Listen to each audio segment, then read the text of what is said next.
Dementia and Alzheimer's, presented by the Garland County Extension Service and the Garland County Extension Homemakers Council.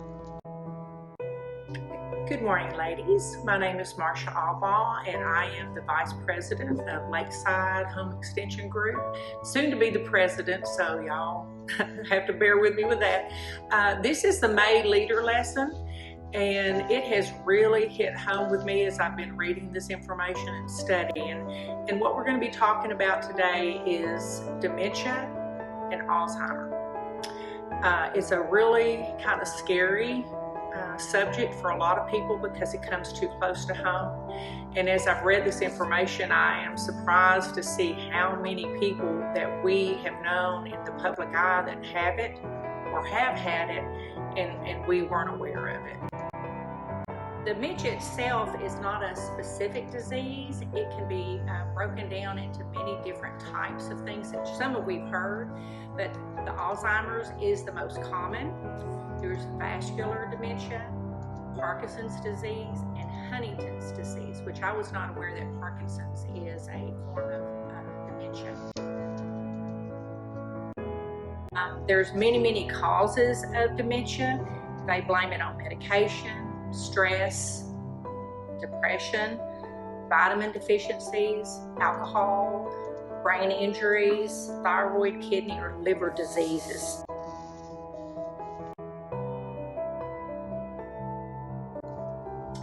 This is what happens when normal cells act in an abnormal way and the brain actually stops working like it's supposed to.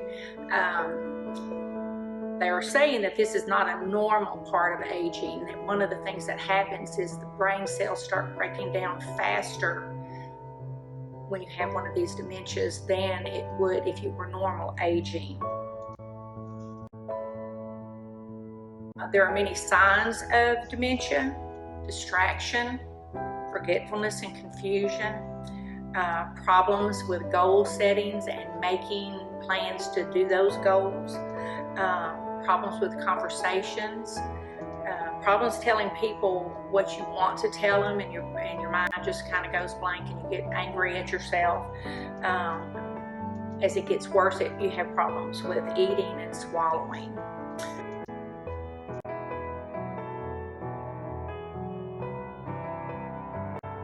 There are not a lot of real tests to actually diagnose the different types, but one of the main things we're going to talk about is the Alzheimer's.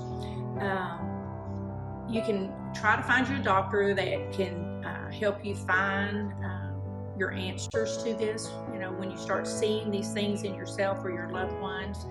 And you need to go have a good medical assessment, physical exam, and sometimes a neurological test.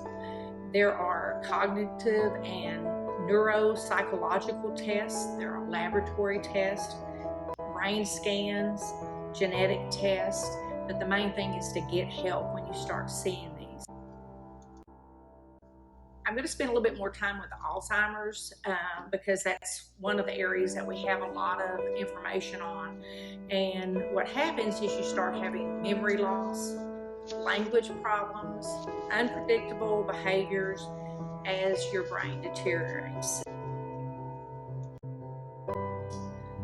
There are a lot of things that they say happens and a lot of suggestions that they have to help prevent this. And so we're going to look at some how it's better to eat healthy and be as healthy as you can with what you're eating. It's better to get some exercise, to have social engagement with people, and mental challenges. And those things help you stay alert so that you don't get into these. This COVID-19 experience that we're having is not good for people who are in the beginning stages or at these stages because they're not able to get out and socialize and be with people.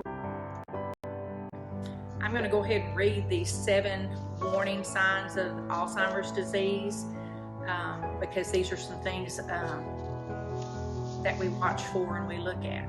It says that asking the same question over and over again, repeating the same story word for word again and again, forgetting how to cook, to make repairs, to play cards or activities that you previously were able to do with ease and regularity, losing the ability to pay bills or balance your checkbook, getting lost in familiar surroundings or misplacing household objects, neglecting to bathe or wearing the same clothes over and over again while insisting you've taken a bath and that your clothes are still clean. Now, this doesn't have anything to do with our COVID-19 and we're not leaving the house, so we can still wear the same clothes over and over again. Relying on someone else, such as a spouse, to make decisions or answer questions that you previously were able to answer yourself.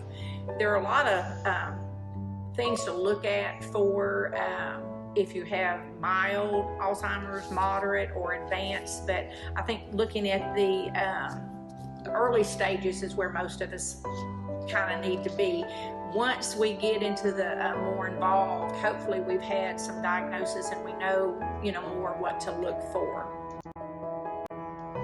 Families and caregivers. Caring for a loved one with Alzheimer's can be physically and emotionally draining. Financial concerns and providing care can be issues you may have to address. Be informed about the disease and resources available for you as a caregiver. Support groups are a great way to receive information and assistance. They can help by sharing tips and experiences, plus provide emotional comfort. I found this information a while back when I was kind of looking at some of my family members that I was worried about that were developing some Alzheimer's symptoms. And this helped me, even though I'm not really good at it, and my granddaughter will tell you I'm not, but it says, never argue, instead agree. Never reason, instead divert. Never shame, distract them. Never lecture, reassure them. Never say remember, but instead reminisce with them.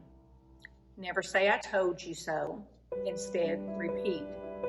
Never say you can't, but to get them involved in things that they can. Never demand, but ask. Never condescend, always encourage. And never force, but always reinforce. If you have someone that's got Alzheimer's or dementia, or if you know someone that you think does, my prayers are with you.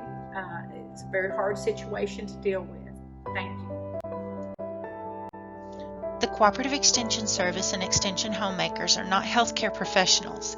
Information for this lesson is from approved sites.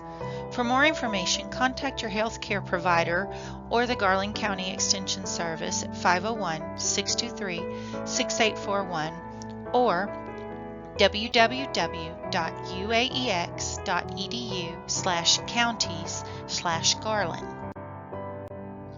Additional sources are the National Institute on Aging, the Alzheimer's Association, the Mayo Clinic, and locally, the Caring Place.